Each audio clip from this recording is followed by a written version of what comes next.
Hello student, स्वागत है आपका अपने चैनल संपूर्ण क्लासेस में। और संपूर्ण ने ये ठाना है कि आपको जेईई मेंस की पूरी तैयारी और नीट की तैयारी आपको इस प्लेटफॉर्म से कराए जाएंगे बिल्कुल फ्री में। और देखिए आज हम जो करने वाले हैं वो सेट थ्योरी, और सेट थ्योरी अपना में एक बहुत बड़ा टॉपिक है। जेईई मेंस के लिए हम क्लास 1 में सेट थ्योरी करेंगे। और सबसे पहले सेट थ्योरी के बारे में आपको जानना होगा। और जानना क्या होगा कि सेट्स, सबसे पहले आपको सेट्स क्या होना चाहिए कि सेट है क्या, what is a set, set की डेफिनेशन क्या है। तो देखते हैं definition of set. Definition of set, ठीक है। डेफिनेशन को जानना बहुत जरूरी है। तो क्या है, the set is well defined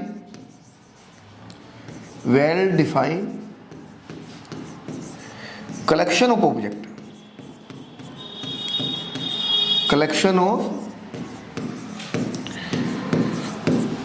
object। set is well defined collection of object। क्या है, well defined collection of object की। ये ऑब्जेक्ट है। और ऑब्जेक्ट क्या है, ऑब्जेक्ट कुछ भी हो सकता है। ऑब्जेक्ट कुछ भी हो सकते हैं, रिवर्स हो सकते हैं, माउंटेन्स हो सकते हैं, डेस्क हो सकती है, स्टूडेंट्स हो सकते हैं, ऑब्जेक्ट कुछ भी हो सकते हैं। तो ये वेल डिफाइंड। अभी तक आपने क्या क्या होगा, सिर्फ वेल डिफाइंड कि what is it well defined. आपने कभी सोचा ही नहीं, लेकिन आज हम करने वाले इस वेल डिफाइंड का भी ऑपरेशन, इसको भी जानेंगे कि क्यों आता है इस डेफिनेशन में, और ऑब्जेक्ट को भी देखेंगे। सिर्फ यही वर्ड्स है वेल डिफाइंड। और वेल डिफाइंड का जो मीनिंग है, वो मीनिंग क्या है वेल डिफाइंड का, इसका मीन्स ये है कि देयर एग्जिस्ट ए रूल। एक ऐसा रूल है आपके पास, वो रूल क्या है जो टेल्स अस, हमें बताता है, क्या बताता है कि जो ऑब्जेक्ट है, ऑब्जेक्ट गिवन ऑब्जेक्ट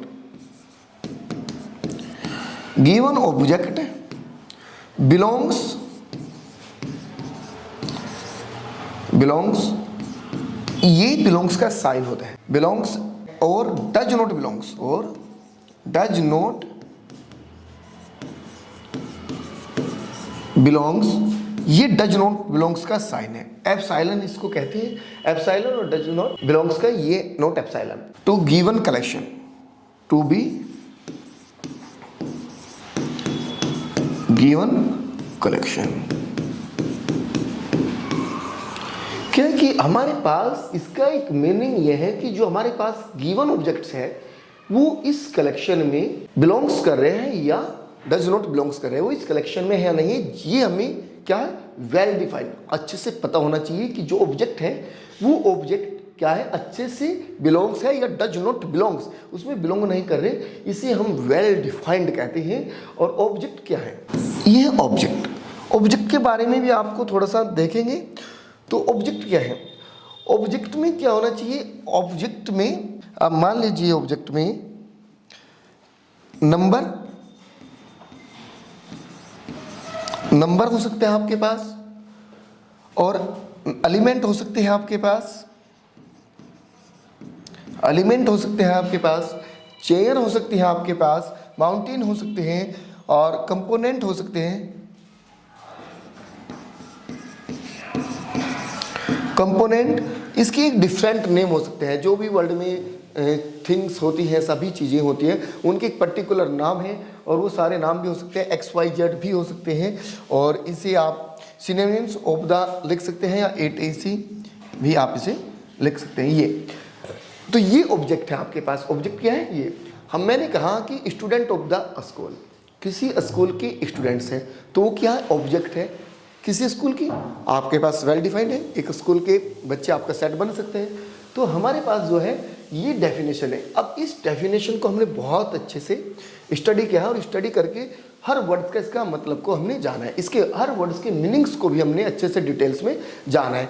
अब आपके अंदर एक कैबिलरी आ गया कि आपने सेट्स पढ़ा है, आपने सेट्स पढ़ा है। आप कहीं भी खड़े होकर कह सकते हैं मुझे सेट्स आता है, क्योंकि आप डेफिनेशन जो है उसका भी आप ऑपरेशन करेंगे किसी और के सामने, और ये आपके क्या है, टैलेंट को शो करेगा सामने वाले को। जब आप इस तरह से डेफिनेशन बोल के बताएंगे तो आपका एक इंप्रेशन अलग से महसूस होगा, क्योंकि अभी तक सिर्फ आपको यही डेफिनेशन बोलते नजर आएंगे। जब आप बताओगे कि वेल डिफाइन ये है और ऑब्जेक्ट ये है, और कलेक्शन का मीनिंग ये है कि उस कलेक्शन में से क्या भी ऑब्जेक्ट है। एग्जाम्पल लिख लेते हैं हम। एग्जाम्पल क्या है, एग्जाम्पल के set of natural number, set of natural number ये भी एक एग्जाम्पल है। सेकंड, सॉल्यूशन ऑफ, ये लिख लो, एक इक्वेशन, सॉल्यूशन ऑफ एक इक्वेशन है, solution of equation x² - 5x + 6 = 0। ये क्वाड्रेटिक इक्वेशन है, अक्सर ये आपने 10th में तो बहुत यूज की होगी है। 9th 10th में इक्वेशन आपने बहुत बार इसको सोल्व किया होगा, और कई बार तो पार्शियल फ्रैक्शन के क्वेश्चन में भी सोल्व किया जाता है इस टाइप के इक्वेशन को, 12th में भी। तो ये भी आप इसके जो सॉल्यूशन आएंगे वो भी एक सेट्स बन जाएगा। नेक्स्ट है आपके पास set of integers,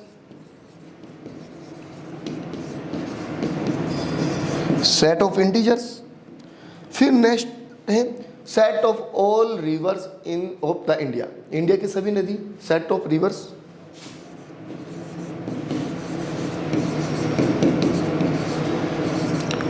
of India, देखिए थोड़ा सा बड़ा बन सकता है लेकिन ये सेट तो बन जाएगा। क्यों? क्योंकि इंडिया काउंट कर सकते हो आप, इंडिया में कितनी नदियां हैं, ठीक है। और पॉपुलेशन ऑफ द वर्ल्ड, ये भी तो एक सेट है, एक थोड़ा सा बड़ा नंबर बनेगा। पॉपुलेशन ऑफ द वर्ल्ड या all peoples in the world, इस पूरे वर्ल्ड में कितने पीपल्स है, थोड़ा सा, लेकिन काउंट तो हो सकते हैं ना, एक सेट्स को बन सकता है। या आप कह सकते हो कि all students of A school is called sets. तो ये सभी चीजें क्या हैं, एक सेट्स है, एक सेट्स है। अब किसी भी स्कूल के स्टूडेंट्स है तो सब स्टूडेंट ही तो है एक स्कूल में। आप ये थोड़े कह देंगे कि भाई ये वो स्टूडेंट नहीं है, ये स्टूडेंट नहीं है, आप ये कह सकते हो ये नहीं है।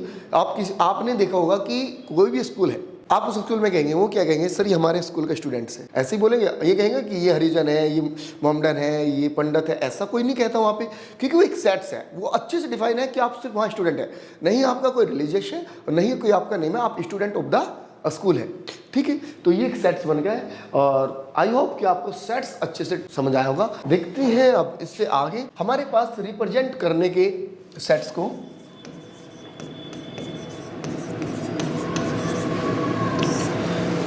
सेट्स को रिप्रेजेंट करने के दो मेथड्स हैं। Sets represent by two methods, दो मेथड्स के द्वारा हम सेट्स को रिप्रेजेंट करते हैं। वो दो मेथड्स कौन से हैं? यहाँ पे है एक है रोस्टर फॉर्म, रोस्टर मेथड ही लिख लिया आप, रोस्टर मेथड, और इसको आप टेबुलेशन फॉर्म भी कहते हैं, टेबुलेशन मेथड। सेकंड है सेट बिल्डर,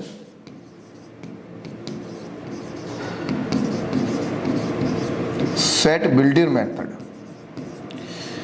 और इसको हम रूल मेथड भी कहते हैं, मतलब कि रूल मेथड, और इसको हम लिस्टिंग मेथड भी कहते हैं, लिस्टेड मेथड्स भी कहते हैं।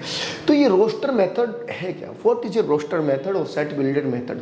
What is a set builder methods? आपने देखा होगा बिल्ड का मतलब आप कुछ समझ पा रहे हैं? बिल्ड करना, किसी चीज को बनाना, किसी चीज को बनाना।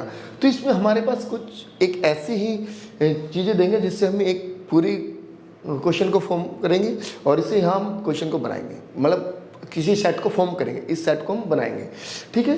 बिल्ड करना, बिल्ड मेथड। और रोस्टर फॉर्म क्या है? रोस्टर फॉर्म में आपको एक एलिमेंट्स देगा, जैसे कि आप मान लीजिए, पहले आप इसकी डेफिनेशन लिखना चाहे तो लिख लीजिए। पहले मैं इसकी डेफिनेशन ही लिखता हूँ। डेफिनेशंस क्या है? All elements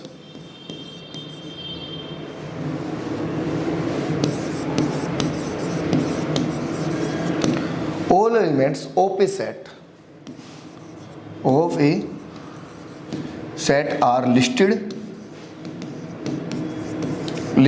and immaterial, listed and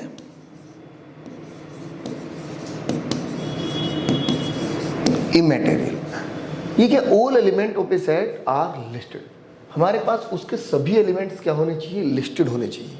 list आप जानते हो कि जिसका आपको पता हो, लिस्टेड एलिमेंट होने चाहिए।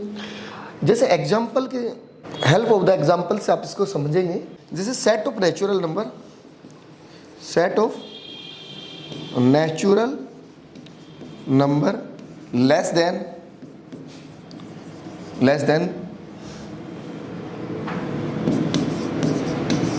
6। तो लेस देन 6 कैसे set of natural number? 1 2 3 4 5 6 less than है, तो ये 5 तक नेचुरल नंबर के एक सेट से। सेकंड एग्जांपल भी मैं आपको लिखवा देता हूँ। सेकंड एग्जांपल आप लेंगे सेट ऑफ पॉजिटिव इंटीजर्स या set of even numbers, set of even numbers less than 10। तो इसके सेट्स क्या बनेगा? इसका सेट्स बनेगा आपके पास 2 4 6 2 4 6 8। ये एक सेट्स है, ठीक है। तो रोस्टर फॉर्म आपको पता है कि उसमें लिस्टेड एलिमेंट्स होंगे 2 4 6, या आप क्या लिखेंगे कि सेट ऑफ, और भी बहुत सारे इस तरह के एग्जाम्पल आप इसमें इंक्लूड कर सकते हैं। अब सेट बिल्डर फॉर्म को थोड़ा सा और स्टडी करते हैं। तो सेट बिल्डर फॉर्म में क्या है? ऑल एलिमेंट्स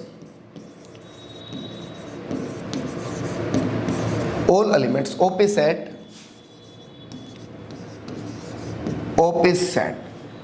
क्या है? All elements of a set. Is set के सभी एलिमेंट्स क्या करेंगे भाई? क्या करेंगे? मस्ट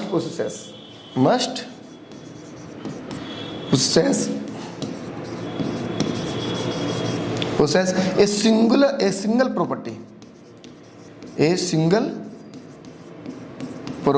एक जो सिंगल प्रॉपर्टी है उससे एक सेट को बनाएंगे। To become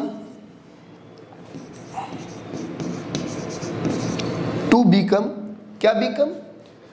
to be all elements of that set, all element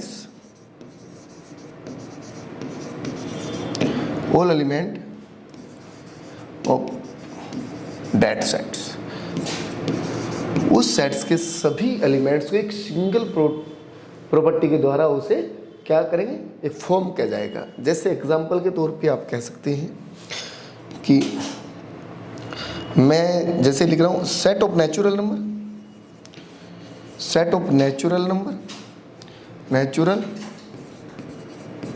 number. तो इसकी आपके पास क्या होगा? सेट ऑफ नेचुरल नंबर के एक set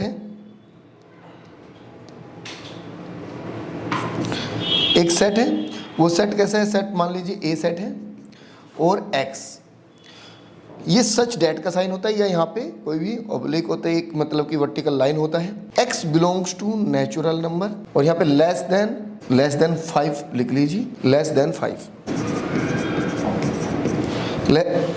x belongs to natural number and, इस साइन का मीन्स होता है एंड क्या है? जो एक्स की वैल्यू है वो लेस देन है 5। ये इस तरह की फॉर्म को आप सेट बिल्डर फॉर्म कहते हैं। इसका और भी एग्जांपल मैं आपके सामने लिख देता हूं। क्या है? आप ले लीजिए बी। तो सेकंड एग्जांपल क्या है? B X is vowel in English alphabet,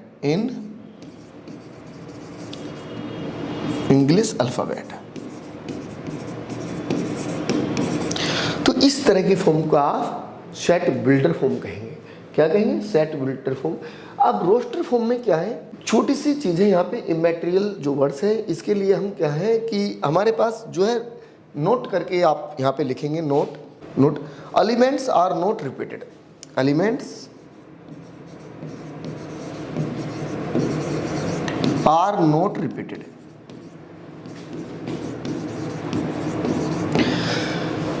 it means क्या हुआ कि हमारे पास जो ये पॉइंट है ना, एलिमेंट्स आर नॉट रिपीटेड, इसका मतलब ये हुआ कि इस फॉर्म में एलिमेंट्स रिपीटेड नहीं होते। इसी का एक एग्जांपल मैं आपको यहाँ पे लिख रहा हूँ। सपोज करिए 1 2 2 3 ये सेट्स है ए। तो इसी सेट्स को आप क्या लिख सकते हो? ए इक्वल टू 1 2 3। तो इसमें एलिमेंट्स रिपीटेड नहीं होते। और आपके पास क्या है कि एलिमेंट्स आर नॉट रिपीटेड, तो इसमें एलिमेंट्स रिपीट नहीं होंगे। आई होप कि आपको बहुत अच्छे से समझ आए होंगे कि रोस्टर फॉर्म और सेट बिल्डर फॉर्म किसको कहते हैं, ये समझ आया होगा नोट। तो इसे एलिमेंट्स आर नॉट रिपीटेड, ये आपको बहुत रोस्टर फॉर्म में एलिमेंट्स रिपीट नहीं होने चाहिए। और ये मैं उम्मीद ये कर रहा हूँ कि आपके बात समझ में आ रही होगी कि रोस्टर फॉर्म और सेट बिल्डर फॉर्म और सेट इतनी डिटेल्स में आपको अच्छे से समझा दिया है, इसमें कोई प्रॉब्लम होने वाली भी नहीं है। इसके एग्जांपल एक दो और लिख देता हूं मैं ऊपर। सपोज करिए ये x और x बिलोंग्स टू क्या नेचुरल नंबर एंड x की जो रेंज है 2 लेस देन x और लेस देन 8। ये हमारे पास जो x की वैल्यू 2 से ग्रेटर होनी चाहिए, 2 greater than x, x greater than 2 और लेस देन 8। तो हमारे पास जो ये साइन है ये क्या साइन करता है, सच डेट से ये आपके पास बिलोंग्स, ये टाइप ऑफ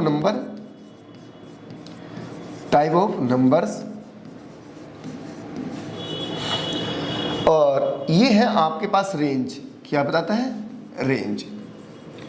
तो ये रेंज, ये सारे साइन का मीन्स भी आपको समझ आ जाएगा। कुछ डेफिनेशन में रोस्टर फॉर्म में ऐसा भी लिखा होगा एनक्लोज इन ए कर दिस ब्रैकेट्स, एनक्लोज। इस डेफिनेशन में बहुत सारे लिखा होगा एनक्लोज ब्रैकेट्स, लेकिन ऐसे भी लिखा मिल सकता है आपको।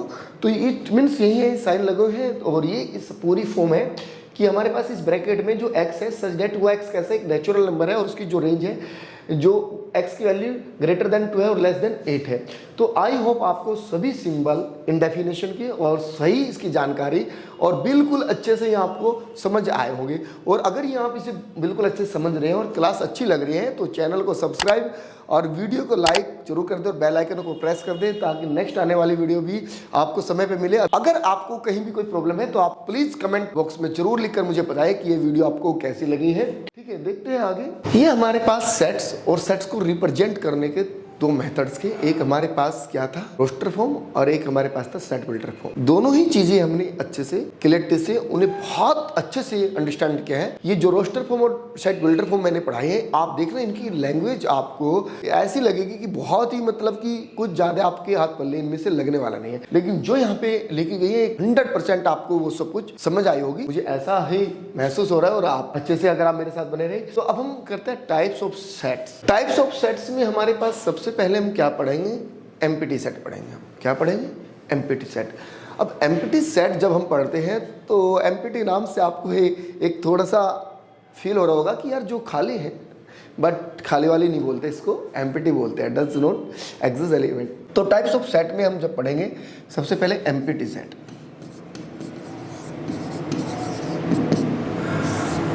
एम्प्टी सेट किसको कहते हैं, ये बहुत जरूरी है। हमारे पास एम्प्टी सेट्स में क्या डेफिनेशन है और क्या इसकी थॉट्स प्रोसेस है, ये आप समझ रहे हैं। एम्प्टी सेट है a set does not exist any element. ऐसा कह सकते हैं आप लिखते हैं ए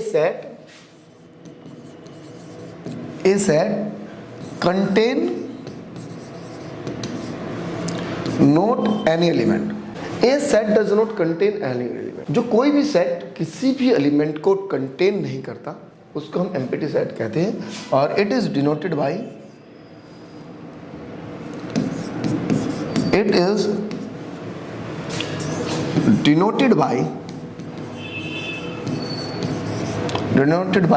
एम्प्टी, जिसको हम 5 भी बोलते हैं।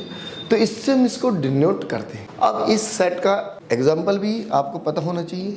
इस सेट का example x square minus 1 equal to 0 and x belongs to real number, sorry plus 1, तो x belongs to real number. तो हमारे पास जब x स्क्वायर माइनस 1 इधर जाएगा तो ये हमारे पास इसमें x is a real but x is not a real. यहाँ क्या होना है, x is real but x not real, x not real. हमारे पास क्या है कि ऐसी डेफिनेशन में a set does not contain any element. तो इसमें क्या है, x² + 1 = 0, x belongs to real, और जबकि यहाँ से x रियल नहीं आता, x तो कॉम्प्लेक्स नंबर आता है, आयोटा की फॉर्म में बन जाता है, तो ये रियल नहीं है, तो हमारे पास इसमें ऐसा कोई भी एलिमेंट कंटेन नहीं करेगा।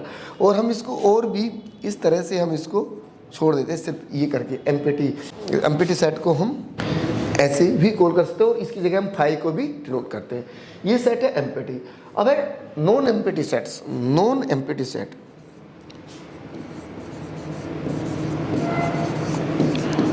Non empty set, non empty set में क्या, a set contain at least one element, at least one element, one element. A set contain at least one element, क्या हमारे पास कम से कम उसमें एक एलिमेंट नेसेसरी है, होना चाहिए, तभी हम इसे नॉन एम्प्टी सेट कहेंगे। आप सपोज कर सकते हैं कि कोई भी एक सेट है और ए सेट है ही, एग्जाम्पल आप साथ साथ आपको काउंटर एग्जाम्पल मिल रहे हैं। कोई भी सेट है जिसमें एक एलिमेंट भी है, जैसे कि सेट ऑफ नेचुरल नंबर का कोई भी x belongs to natural number and x = 1, क्या है, x सिर्फ 1 के बराबर है, तो अब भी तो ये क्या है, नॉन एम्प्टी सेट है, क्योंकि इसमें एक एलिमेंट है। तो नॉन एम्प्टी सेट भी आपको अच्छे से समझ आ गया होगा। नेक्स्ट हम सिंगलटन सेट पढ़ते हैं। सिंगलटन,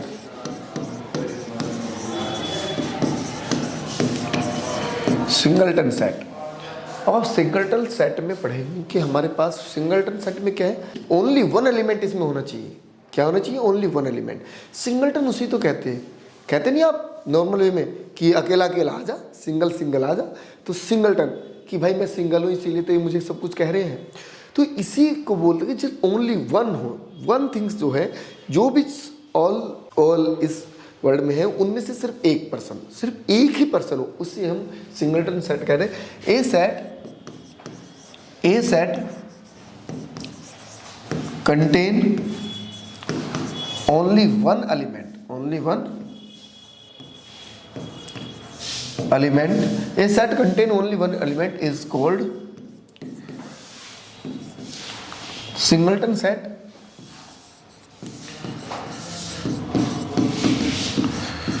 सिंगलटन सेट, ये single a set contain only one element, only one element को ही कंटेन करेगा, इसलिए हम उसे सिंगलटन सेट कॉल करेंगे। क्या कॉल करेंगे, सिंगलटन सेट। एग्जाम्पल देखिए, इसका एग्जाम्पल क्या है, हमारे पास एक x है और x belongs to natural number है एंड x² - 9 = 0,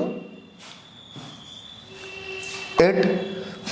तो आप इस एग्जाम्पल से देखिए, ये एक सेट आएगा 3, 0 और 0 इज ए नेचुरल नंबर, तो हमारे पास क्या है, 9 - 0 x belongs to natural number, और x² - 9 = 0, और ये क्या है 3, और हमारे पास ये 0 और 0 भी क्या है, एक इंटीजर है, तो एक ऐसा सेट है हमारे पास जो 3, तो ये इसमें क्या है, सिंगल एलिमेंट्स है। तो एक और एग्जांपल आप लिख लीजिए, वो एग्जांपल क्या है, 5। ये दो एग्जांपल आपके पास क्या है, सिंगलटन सेट के हैं, आप इसी यहीं पे लिख लीजिए, क्योंकि मैं अभी आपको फाइनाइट सेट भी पढ़ाने वाला हूँ। तो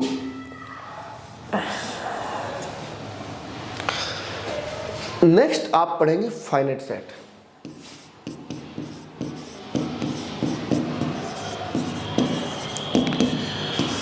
फाइनाइट सेट, अब फाइनाइट सेट होता क्या है भाई, अभी तक जो फाइनाइट पढ़ा था, आज भी आप एक डिफरेंट वे फाइनाइट पढ़ेंगे, और इस डिफरेंट वे फाइनाइट में बहुत ही मजा आने वाला है। तो देखते हैं, a set is set to be finite, किस सेट को फाइनाइट कहेंगे, a set is said to be finite, इसे कब फाइनाइट आप कहेंगे, if empty set,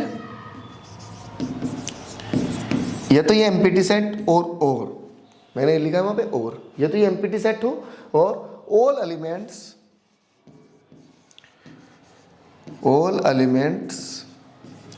are listed, क्या है, लिस्टेड, और या फाइनाइट, आप इसमें यहाँ फाइनाइट भी लिख सकते हो, फाइनाइट के उस सेट को आप फाइनाइट कहेंगे जिसमें या तो एम्प्टी सेट हो, empty set is a finite set, और ऑल एलिमेंट्स आर लिस्टेड, या उसके सभी एलिमेंट क्या हो, लिस्टेड हो या फाइनाइट हो। बहुत सारे लोग फाइनाइट लिस्टेड समथिंग वर्ड्स का यूज करते हैं, और ये फाइनाइट सेट है। इस फाइनाइट सेट का हम एक एग्जांपल भी लेते हैं। ए सेट इक्वल टू 2 3 4 5, ये एक फाइनाइट सेट है। इसे अगर मैं लैंग्वेज में आप लिखेंगे सेट ऑफ, या आप इसमें लैंग्वेज में आप लिख सकते हो x, सेट बिल्डर फॉर्म में x belongs to natural number, और इसकी जो रेंज है वो 2 less than equal to x और लेस देन 6, ये इसकी रेंज है। ये एक फाइनाइट सेट है।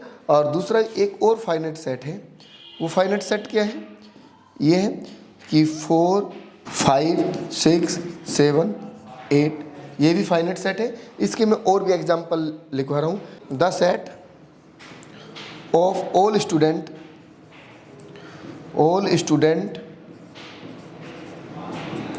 इन द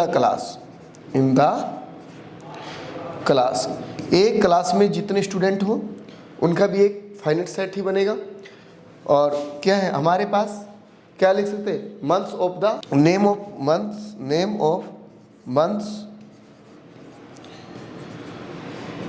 द ईयर, ये भी क्या है, एक एग्जाम्पल है फाइनाइट सेट का। तो इस तरह के बहुत सारे एग्जाम्पल हैं फाइनाइट सेट के। आप फाइनाइट को अच्छे से समझ गए होंगे, तो एम्प्टी हो या उसमें लिस्टेड हो, हमारे पास इस तरह के आप जैसे लिख सकते हो कि हमारे ही railway station of the India के कितने रेलवे स्टेशन हैं, तो ये भी एक फाइनाइट सेट है, क्योंकि थोड़ा नंबर बड़ा बन सकता है पर काउंट तो हो सकते हैं ना। आप पॉपुलेशन ऑफ द इंडिया आप देख ले, किसी भी पॉपुलेशन जब काउंट होती है तो आप जनगणना जिसको कहते हैं, तो हमारे पास क्या होता है, तो काउंट की जाती है पूरे देश की पॉपुलेशन को, तो वो भी एक फाइनाइट सेट है जिसको आप काउंट कर सकते हैं, या जो फाइनाइट है जिसका आपको पता हो, तो वो क्या है, एक फाइनाइट सेट है। आई होप कि आपको फाइनाइट सेट भी बहुत अच्छे से समझ आ गया होगा। Next is infinite set. Infinite set,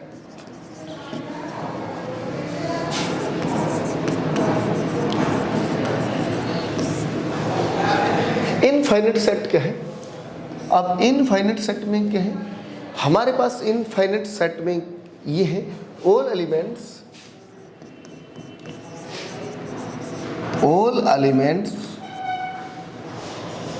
finite set में क्या था, ऑल एलिमेंट्स आर लिस्टेड, सभी एलिमेंट क्या होने चाहिए, लिस्टेड होने चाहिए। इसमें ऑल एलिमेंट्स आर नॉट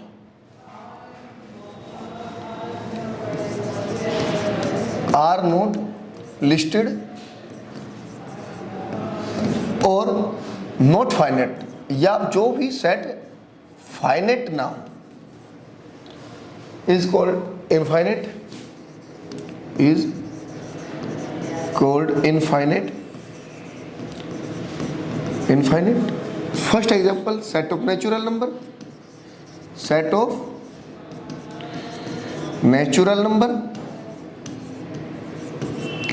अब नेचुरल नंबर, भाई कितने नेचुरल नंबर हो सकते हैं, बहुत सारे हो सकते हैं, 1 से लगाइए आप आगे तक जाइए। Set of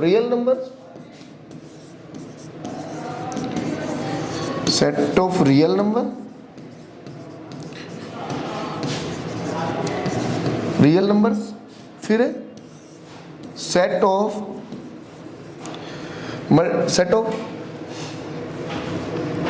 real number with multiply by 5, जो 5 के मल्टीप्लाई है वो नंबर, बहुत सारे नंबर बन सकते हैं। कितने बड़े भी नंबर आप बना लीजिए, रियल नंबर बहुत बड़े नंबर है, नेचुरल नंबर बहुत बड़े नंबर्स हैं, ये इतने बड़े नंबर्स हैं। अगर आप वहीं, तो ये क्या है, इनफाइनाइट सेट ही तो है ये। तो आप 5 के मल्टीपल मान लीजिए, आप सपोज करिए 1000 से 5 की मल्टीप्लाई कर लीजिए, तो क्या हो जाएगा 5000। अगर आप 1 लाख से भी इसकी मल्टीप्लाई करेंगे तो कितना होगा 5 लाख। और अगर बिलियन ट्रिलियन में भी जाएंगे आप, तो भी क्या बैठेगा, बहुत बड़े बड़े नंबर बैठ जाएंगे। आई होप कि आपको इनफाइनाइट बहुत अच्छे से समझ आ गया होगा, मैं उम्मीद कर रहा हूँ। और समझ आए तो ये वीडियो अपने दोस्तों तक शेयर जरूर करना। बस ये आपका जो आप वीडियो शेयर करेंगे उससे मुझे बहुत हिम्मत मिलेगी, और मेरी हिम्मत आप हैं। आप अगर इस वीडियो को शेयर करते रहेंगे और आपका प्यार ऐसा ही बने रहे तो और भी ज़्यादा मेहनत आपके लिए करने के लिए रेडी हो। बस आप अपना प्यार मेरे लिए बनाए रखें। उम्मीद है कि आपने जरूर ये वीडियो अपने दोस्तों को शेयर की होगी। ठीक है, फिर नेक्स्ट देखते हैं हम फाइनाइट सेट में एक चीज और देखेंगे, कार्डिनल। कार्डिनल, ये मुझे फाइनाइट सेट के साथ ही आपको बताना था। कार्डिनल ऑफ फाइनाइट सेट और फाइनाइट सेट, अगर मैं वहीं पे कार्डिनल लिखने से काम चल जाता। कार्डिनल ऑफ फाइनाइट सेट क्या है? Number of elements of finite set in finite set. एक सेट में जो नंबर ऑफ एलिमेंट्स है फाइनाइट सेट में is called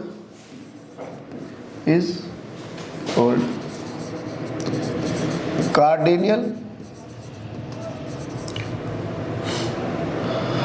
is called cardinality भी बोल सकते हो आप इसे। जैसे इसे डिनोट करेंगे आप एन ऑफ ए सेट है, उस सेट में क्या फाइनाइट सेट है तो हम उसे नहीं करेंगे। एग्जाम्पल आपके साथ एग्जाम्पल है 1 2 3, ये क्या है 1 2 3, तो इसका कार्डिनलिटी कितनी आएगी एन ऑफ ए, और कितने एलिमेंट्स है टोटल 3, तो ये इसमें क्या है 3 एलिमेंट्स। ठीक है, तो कार्डिनलिटी भी आपको पता चल गया कि किसी भी फाइनाइट सेट में जो नंबर ऑफ एलिमेंट्स होते हैं उनको आप क्या बोलते हैं, कार्डिनलिटी बोलते हैं। नेक्स्ट हम करेंगे इक्वल सेट्स। इक्वल सेट्स में क्या, two sets A and B are finite set,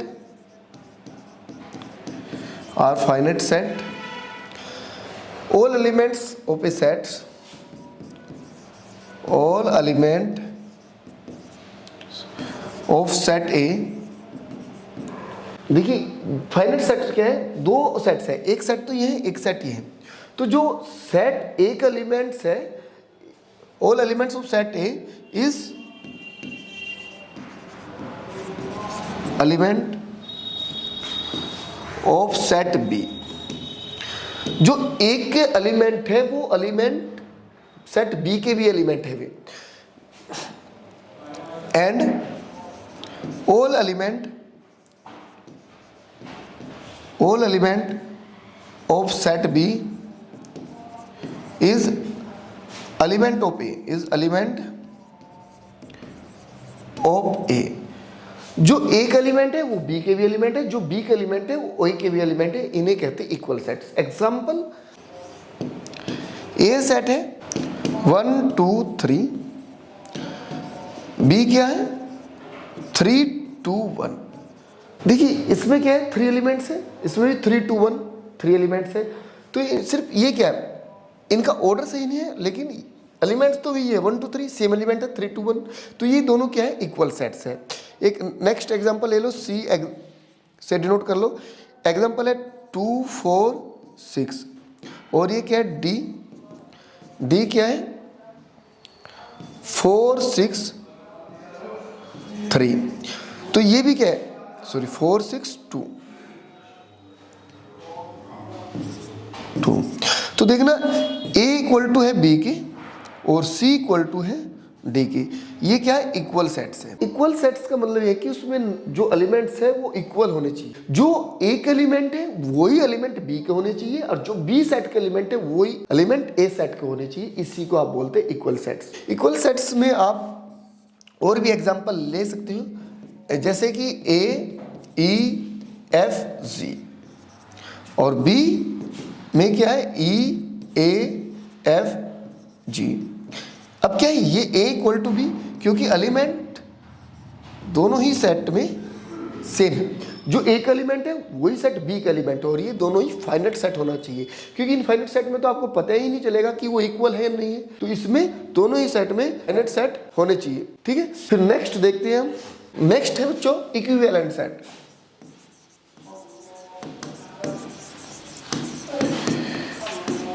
equivalent set अब हम इक्विवेलेंट सेट में क्या करेंगे। इक्विवेलेंट सेट आपने इक्वल सेट पढ़े होंगे, आप सोच रहे होंगे कि इक्विवेलेंट सेट में मुझे क्या करना चाहिए। तो इक्विवेलेंट सेट में क्या है, दो फाइनाइट सेट है ए एंड बी, और दोनों में ही क्या है, वो उनकी क्या होनी चाहिए, कार्डिनलिटी अगर सेम है तो वो इक्विवेलेंट सेट है, या number of elements are same होने चाहिए। तो आप लिखें टू फाइनाइट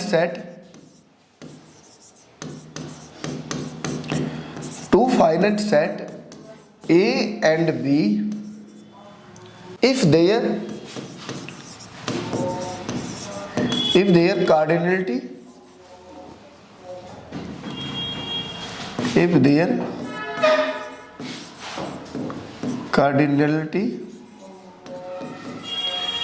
is same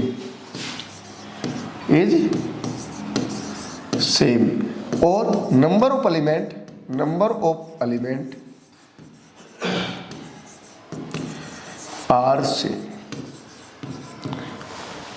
ये क्या था, इक्विवेलेंट सेट में क्या होने की, दो फाइनाइट सेट होने चाहिए, ये तो उनकी कार्डिनलिटी सेम है, उनमें नंबर ऑफ एलिमेंट सेम हो, उससे आप क्या कहेंगे, इक्विवेलेंट सेट कहेंगे। एग्जांपल आपके पास है, जैसे A इक्वल टू 1 2 3 4, ये कार्डिनलिटी है, और B सेट्स है, ये क्या है 2 3 4 6, ठीक ना। नंबर ऑफ जो एलिमेंट्स है वो दोनों इक्वल है नहीं, बट ये क्या है, इक्विवेलेंट सेट है, क्योंकि नंबर ऑफ एलिमेंट क्या है दोनों में, n of A equal to n of B equal to 4, दोनों में नंबर ऑफ एलिमेंट्स क्या होने हैं 4, इसीलिए क्या है, ये दोनों ही सेट्स इक्विवेलेंट सेट्स है, क्योंकि इनमें नंबर ऑफ एलिमेंट्स ये है। तो आप नोट करके एक चीज लिख सकते हो, notes, equal sets are equivalent, but equivalent set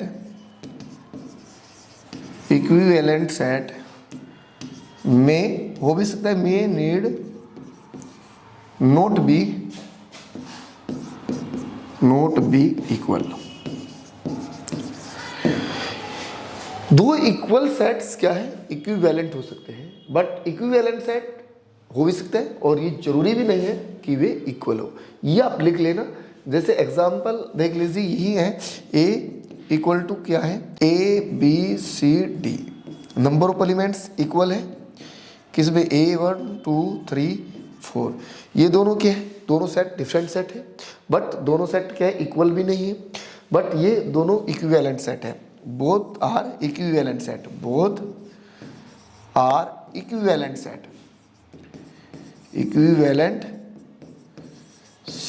both are equivalent set, but ये दोनों क्या है, not are equal sets, not are equal sets. तो ये मैंने नोट में लिखवा, इसका मैंने प्रूफ भी दिया है कि ये दोनों इक्वल सेट तो है, बट ये इक्विवेलेंट नहीं है, क्योंकि कार्डिनलिटी इनकी दोनों की इक्वल है। तो ये equal n of A equal to n of B equal to क्या है 4, तो ये इक्विवेलेंट तो है, बट ये इक्वल नहीं है। तो आई होप आपको इक्विवेलेंट सेट भी बहुत अच्छे से समझ आ गया होगा, और ये वीडियो ज़्यादा बड़ी ना हो, इसलिए मैं इस वीडियो को यहाँ तक ही, और आगे के सेट जो आपको पढ़ने हैं वो क्लास 2 में आपको देखने को मिलेंगे। और आई होप कि अगर ये क्लास आपको अच्छी लगी और अच्छे से समझ आए हो तो इस क्लास को जरूर शेयर करें। जो संपूर्ण क्लासेज है इसको आप सब्सक्राइब कर दीजिए और बेल आइकन को प्रेस कर दीजिए।